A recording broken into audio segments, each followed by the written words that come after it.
नमस्कार दोस्तों। इसके पहले जब हमने धान लगाया था तब हमने जैविक पद्धति से धान की पूरी खेती करने की सोचे थे और देख रहे हैं ये हमारी फसल काफ़ी अच्छी हुई है और तकरीबन 3 फीट 3.5 फीट के ऊपर ही हमारे धान गई हुई है। इसमें कई तरह की बीमारी का प्रकोप हुआ था, लेकिन हमने पूरा जैविक पद्धति से ही उसका इलाज किया था। जैसे कि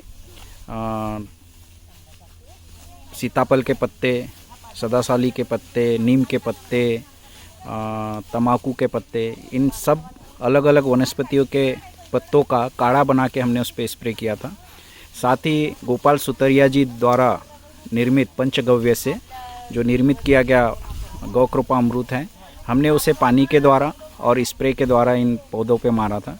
साथ ही हमने गौमूत्र का भी इसमें स्प्रे में उपयोग किया था और वर्मी कंपोस्ट जो देसी गाय के गोबर से बनाया हुआ वर्मी कंपोस्ट का हमने यहाँ पर इसका उपयोग किया था और पूरा गोबर खाद का ही इसमें उपयोग किया। किसी भी प्रकार के रासायनिक खाद या पेस्टिसाइड्स का हमने यहाँ पे उपयोग नहीं किया था और ये 100% हमारी जैविक फसल आज कट रही है। हमने अपने मकसद को पूर्ण किया है।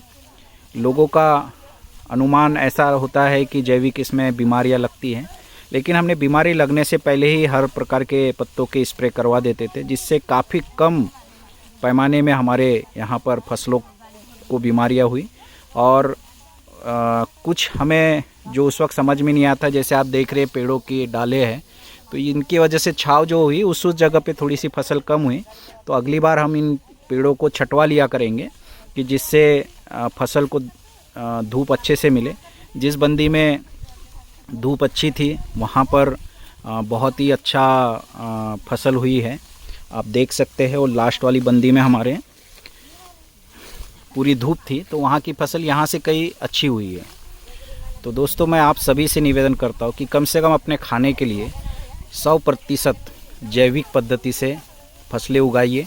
इसके बाद हम यहाँ पर गेहूँ लगाने वाले हैं, उसे भी पूर्ण रूप से जैविक पद्धति से ही हम उगाने वाले हैं, जिसमें कि हम सोना मोती गेहूँ, काला गेहूँ भी लगाने वाले हैं। और इसके उपरांत हम लोग काला धान भी लगाने वाले हैं। और यह सब फसल अभी फ़िलहाल मैं प्रयोग के रूप में कर रहा हूँ और किसानों को ये निवेदन करता हूँ कि कम से कम अपने खाने लायक फसलें वो जैविक पद्धति से उगाएं। और धीरे धीरे आपको समझ में आएगा कि रासायनिक पद्धति से की गई खेती से कम खर्चा इस खेती में आता है और आपकी फसल भी बेहतर होती है। तो आप खुद ही इस फसल को लगाने के लिए प्रोत्साहित होंगे। इसलिए मैं आप सभी से निवेदन करता हूँ कि जैविक खेती को प्रोत्साहित करें। स्वस्थ रहिए, मस्त रहिए। धन्यवाद।